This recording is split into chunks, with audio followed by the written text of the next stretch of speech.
Hello guys, నేను మీ Habib. Welcome to my channel. సరదాగా నేను ఒక ఇన్ఫ్లాటబుల్ పూల్ని అయితే ఆర్డర్ చేశాను. ఇప్పుడు మనం దీనికి ఎయిర్ని అయితే ఫిల్ చేద్దాం. పంపు తీసుకుని 10 నిమిషాలు నాన్ స్టాప్గా కొడితే కానీ దీని షేప్ అయితే రాలేదు.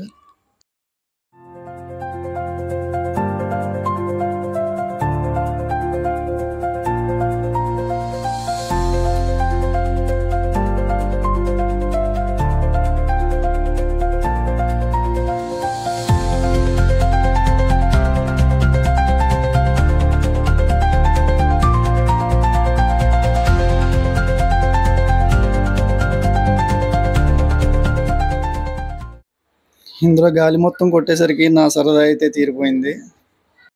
కాసేపు దీని మీద రిలాక్స్ అయ్యాను. ఫ్రెండ్స్, ఇలాంటి మరిన్ని వీడియోల కోసం మన ఛానల్ అయితే సబ్స్క్రైబ్ చేయండి.